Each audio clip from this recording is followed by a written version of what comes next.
Assalamualaikum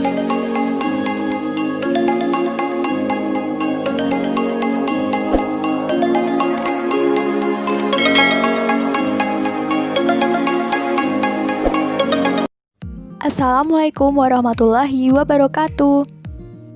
Salam dan bahagia, kami dari kelompok 7 akan menyampaikan tentang sejarah perkembangan kurikulum di Indonesia. Nah, tak kenal maka tak sayang, maka kita kenalan dulu. Pertama ada Komang Dana Andika, yang kedua Nanik Oktaviani dan Khori Anissa.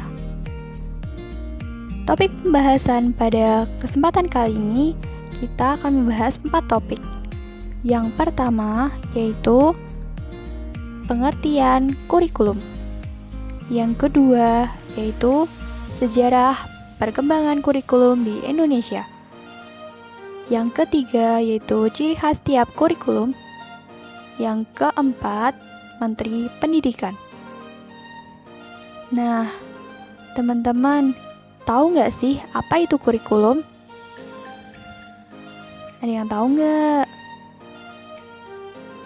Pengertian kurikulum sendiri yaitu seperangkat rencana dan pengaturan mengenai tujuan, isi, dan bahan pelajaran serta cara yang digunakan sebagai pedoman penyelenggaraan kegiatan pembelajaran untuk mencapai tujuan pendidikan tertentu.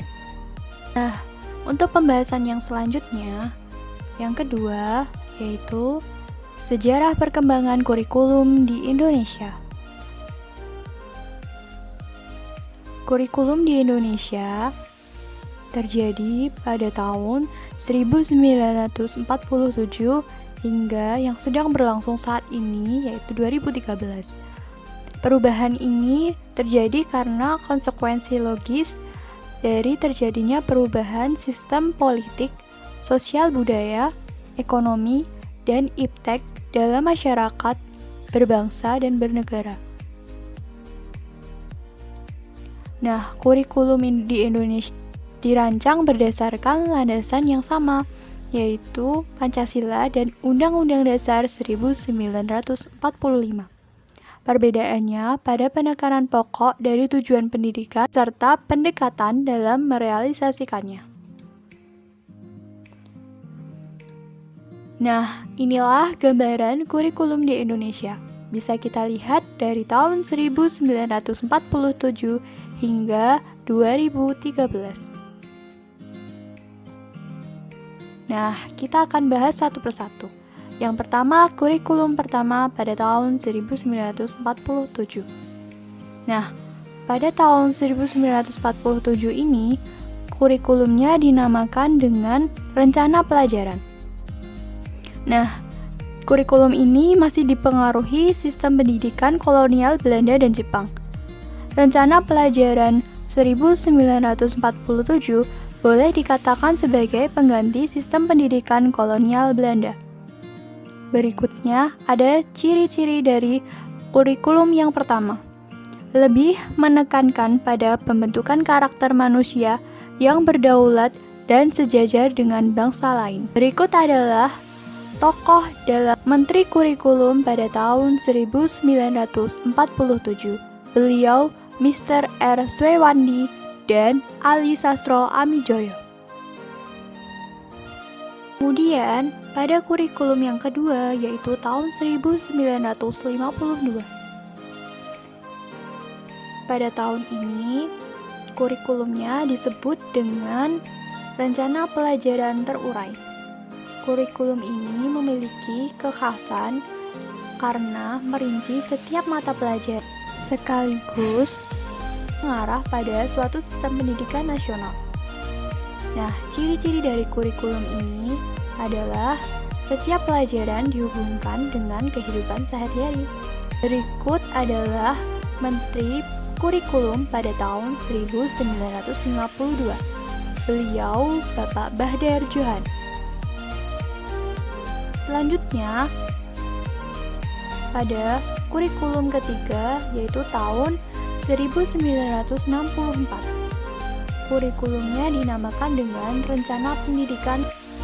Kurikulum ini memiliki kekhasan karena pemerintah mempunyai keinginan agar rakyat mendapat pengetahuan akademik untuk pembekalan pada jenjang SD.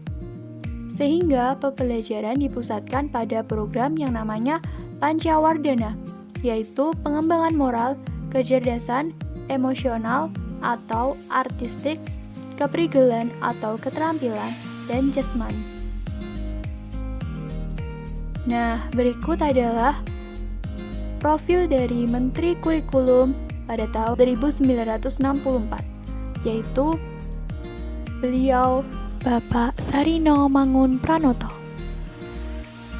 Kemudian, kurikulum yang keempat pada tahun 1968. Kurikulum ini memiliki kekhasan karena lahir pada masa Orde Baru. Kurikulum ini bersifat politis dan menggantikan rencana pendidikan pada tahun 1964 yang dicitrakan sebagai produk Orde Lama. Kurikulum ini bertujuan membentuk manusia Pancasila sejati, kuat, dan sehat jasmani, mempertinggi kecerdasan dan keterampilan jasmani, moral, budi pekerti, dan keyakinan beragama. Cirinya, muatan materi pelajaran bersifat teoritis, tidak mengaitkan dengan permasalahan faktual di lapangan. Titik beratnya pada materi apa saja yang tepat diberikan kepada siswa di setiap jenjang pendidikannya. Isi pendidikan diarahkan pada kegiatan mempertinggi kecerdasan dan keterampilan, serta mengembangkan fisik sehat dan kuat. Berikut adalah foto dari Menteri Kurikulum pada tahun 1968, beliau Bapak Sanusi Harjadinata dan Mas Huri Saleh. Kemudian, kurikulum kelima pada tahun 1975. Kurikulum ini memiliki kekhasan karena menekankan pendidikan lebih efektif dan efisien. Kurikulum ini lahir karena pengaruh konsep di bidang manajemen. Nah, metode, materi, dan tujuan pengajaran dirinci dalam prosedur pengembangan sistem instruksional atau yang disebut PPSI, dikenal dengan istilah satuan pelajaran, yaitu rencana pelajaran setiap satuan bahasan. Ciri-ciri dari kurikulum kelima ini dipengaruhi psikologi tingkah laku, menekankan kepada stimulus respon. Berikut adalah foto Menteri Kurikulum pada tahun 1975. Beliau Bapak Syarif Tayyip. Selanjutnya, yaitu kurikulum ke-6 pada tahun 1984. Kurikulum pada 1984 tampil sebagai perbaikan atau revisi terhadap kurikulum 1975.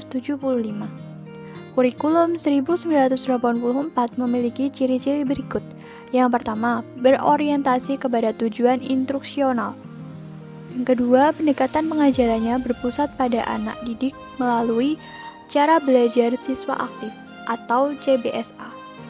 Yang ketiga, materi pelajaran dikemas dengan pendekatan spiral. Menteri Pendidikan pada tahun 1984 ini, beliau Bapak Nugroho Noto Susanto. Kurikulum ke-7 pada tahun 1994. Kurikulum ini, yang pertama, pembagian tahapan pelajaran.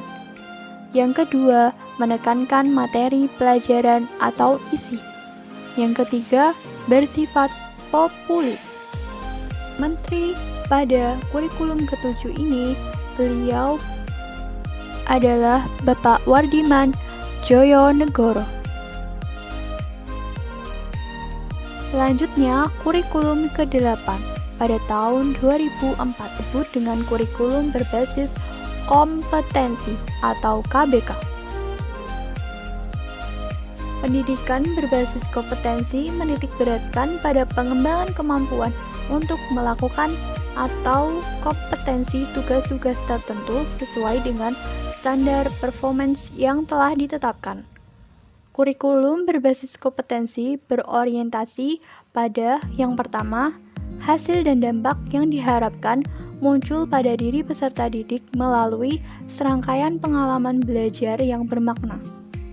Yang kedua, keberagaman yang dapat dimanifestasikan sesuai dengan kebutuhannya.